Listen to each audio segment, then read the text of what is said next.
नमस्कार दर्शक बंधु आपण मानक मो गपपेढ़ी चैनल को स्वागत करुछि। आज मो गपपेढ़ी रे अछि गोटे सुंदर कहानी बोतल भूत। आसंतु आउ डेरी न करी गपटी को सुनिबा। अनुसयार विवाह परे सासु घरे आसी से देखिला ता जेजे सासु बड़ रागी, स्वामी सुदाम बड़ शांत स्वभावर पिला, किंतु तार जेजेमा बड़ बदरागी। घरर समस्त कार्य नुआ बहु उपरे से लदी दियंती, काम करी न पारिले जा इच्छा ता गाली दियंती। अनुसया बसी कांदे, काहा को किछि कुहे नाही। सुदामर पिला दिनु बापा माँ मरी जाइथिबारु जेजेमा ताको पाली पोसी मनीष करिसंती, तेणु तांको कथा उपरे कथा कहबाकू से आदौ साहस करे नाही। सेथिपाई बहुटी बिचारी अत्याचारिता होइथाए। दिने कष्ट असह्य हेबारु से रातिरे जंगल को आत्महत्या करने पाई गला।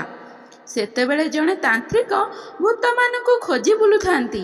से अनुसया सहित कथबार्ता करी सब शुणिले।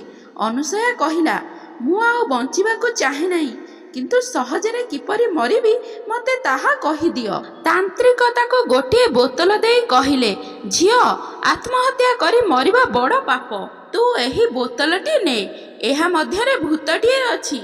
ठिपिरी खोलीदेले से बाहर को आसिब ओ तू ताकू जहा काम देबु से ताहा करिब ओ तापरे से निजे ही बोतल रे पसिजिब। एहा परे तू संगे संगे ठिपिरी बंद करिदेबु। एहीपरि 100 थर काम कराइबा परे तू ताकू मुक्ति देबु, किंतु सावधान, भूत द्वारा काहार कौनसी क्षति करिबु नाही। एहापरे अनुसया से तांत्रिक को कृतज्ञता जणाई बोतलटी धरी घर को गला। परदिन सकाळु निद भांगिबा मात्रे जेजे सासु मंगला चित्कार करी कहिले, आलो हे पुड़ामई, काली के उत्सव दिन अछि, एते पर्यंत घर परिष्कार करिना हो, दुआरे चिता झोटी दिया जाई नहीं, आंबडाळ प्रभुति आनिबार बंदोबस्त करिबु। मते लागुची तोर अलसुआ पणरु ए वर्ष आमर उत्सवटा जान माटी हेबो, शीघ्र जाई काम कर। अनुसया भाविला जे आसंता काली उत्सव पालन करिबा पई तार बापा मांकर आसीबा कथा, तेणु से नाना रकम रांधी खुआइब, किंतु मंगला तो घर गोटाकर काम तारी उपरे लदी देलेनी। ठीक सेतिकी बेले अनुसयार भूत कथा मने पड़िला। ठिपिरी खोलिबा मात्रे भूत बाहर को आसिला। अनुसया ताकू निजर दुख कहानी सुनाइला। भूत अनुसया को सांत्वना देबा परे निजे सबु काम करिदेला। मंगला अनुसया को काम बताई निजे पुणी सोई गले। उठी देखंती तो समस्त किछि सुंदर भाबरे सजासजी होईछि। तापरे जाई खाइबा घरे से देखिले नाना रकमर स्वादिष्ट भोजन प्रस्तुत होई रहिछि, जाको खाइले अति स्वाद लागुछि। से आश्चर्य होई भाबिले जे अनुसया किपरि एकला एते सब कार्य कला। से दिन आउ अनुसया को गाली न देई चुप रहिले। परदिन अनुसयार बापा माँ आसी पहुँचिले।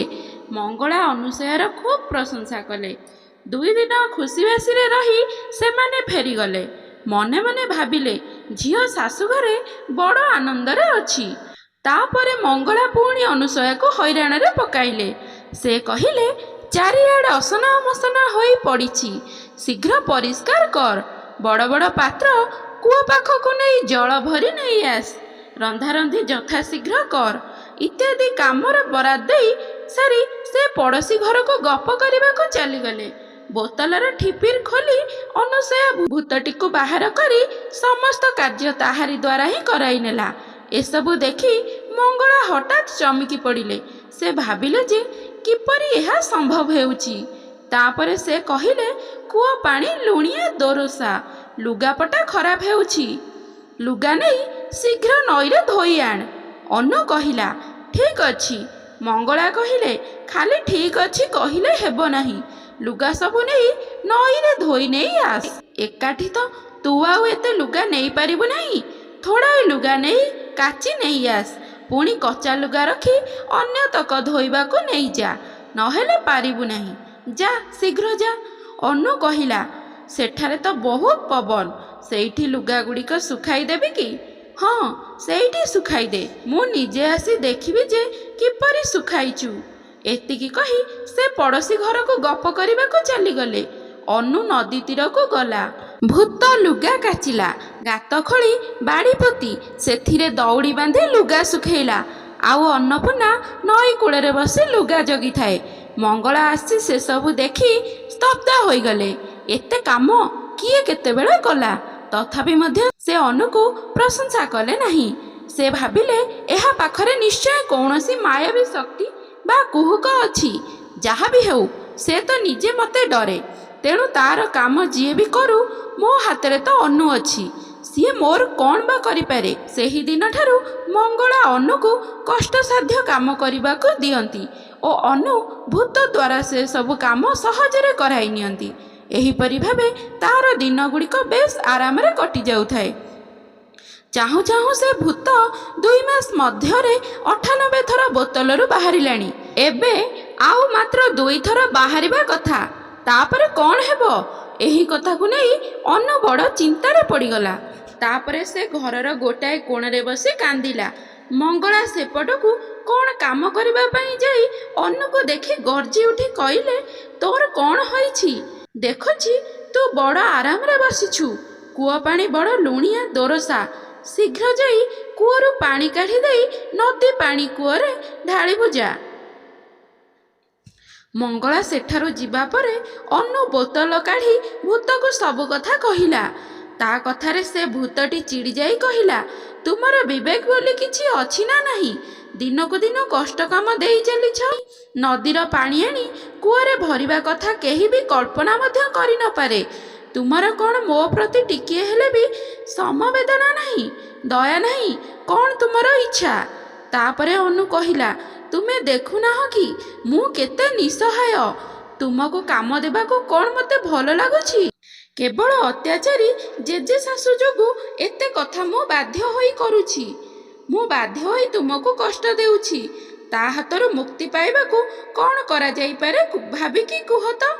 ଭୂତ ଦୟା ଦେଖାଇ ପ୍ରଶ୍ନ କଲା। ତୁମର ତ ଏହି କାମ ପରେ 99 କାମ ସରିବ। ତାପରେ ଗୋଟିଏ ମାତ୍ର କାମ ଶେଷ ହେଲେ ତୁମେ କ'ଣ କରିବ? ଅନୁ କହିଲା, ତୁମେ ଚାଲିଯିବା ପରେ ମୁଁ ପୁଣି ଆତ୍ମହତ୍ୟା କରିବା ପାଇଁ ଚେଷ୍ଟା କରିବି। ଭୂତ କିଛି ସମୟ ଚିନ୍ତା କରି କହିଲା, ତାହେଲେ ତୁମେ ଏକ କାମ କର। ମୋର ନାତି ମଧ୍ୟ ବଡ଼ ଭଲ ପିଲାଟିଏ ଥିଲା। ମୁଁ ତାର ସ୍ତ୍ରୀ ଉପରେ ବହୁତ ଅତ୍ୟାଚାର କଲି। ସେଥିପାଇଁ ଭୂତ ହୋଇ ମୁଁ ତୁମରି ସେବା କରି ଚାଲିଛି। ଏହି ମଙ୍ଗଳା ମଧ୍ୟ ଠିକ୍ ସେହି କାମ କରୁଛି। ସେ ଯେତେବେଳେ ତୁମକୁ କାମ ଦେବ, ସେତେବେଳେ ତୁମେ ମୋତେ ସ୍ମରଣ କରିବ। ମୁଁ ଆସିବା ମାତ୍ରେ ମୋତେ କହିବ, ଏହାକୁ ମାରିଦିଅ। ମୁଁ ମଙ୍ଗଳାକୁ ଅନାୟାସରେ ମାରି ତାକୁ ଏ ବୋତଲରେ ବନ୍ଦୀ କରି ଚାଲିଯିବି।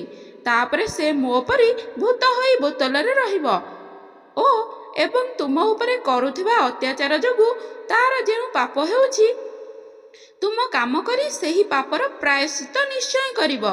ସେ ତୁମର କାମ ଜୀବନ ସାରା କରିବ। ଏବେ ଯାଉଛି, କୂଅରେ ପାଣି ଭରିବି। ମଙ୍ଗଳା ଅନୁକୁ ଦେଖିବାକୁ ଆସି କବାଟ ଉହାଡ଼ରେ ଥାଇ ଭୂତକୁ ଦେଖିଲେ ଓ ତା କଥା ସବୁ ଶୁଣିଲେ। ଏବେ ସେ ଜାଣିପାରିଲେ ଯେ ଏତେ ଦିନ ଧରି କି କାମ ଚାଲିଛି। ତାପରେ ଭୟରେ ତାଙ୍କର ମନ ପରିବର୍ତ୍ତନ ହୋଇଗଲା। ସେ ଅନୁକୁ ଆଉ କୌଣସି କାର୍ଯ୍ୟ କରାନ୍ତି ନାହିଁ। 100ଟି କାମ ହେବା ପରେ ଭୂତ ବୋତଲରୁ ମୁକ୍ତି ପାଇ ନିଜ ରାସ୍ତାରେ ଚାଲିଗଲା। ଏମାନଙ୍କ ଘରେ ମଧ୍ୟ ଭୂତ ଦୟାରୁ ଶାନ୍ତି ବିରାଜମାନ କଲା। କାହାଣୀଟି ଏତିକି, ମୋ ଗପ ପେଡ଼ି ସେତିକି। ଆପଣମାନଙ୍କୁ ଏହି ଷ୍ଟୋରିଟି କିପରି ଲାଗିଲା କମେଣ୍ଟ କରି କହିବେ। ଆଉ ଭିଡ଼ିଓଟି ଭଲ ଲାଗିଲେ ଲାଇକ୍, ସେୟାର, ସବସ୍କ୍ରାଇବ୍ କରିବାକୁ ଜମା ଭୁଲିବେନି। ପାଖରେ ଥିବା ବେଲ୍ ଆଇକନ୍କୁ ପ୍ରେସ୍ କରିବାକୁ ବି ଜମା ଭୁଲିବେନି। ଧନ୍ୟବାଦ।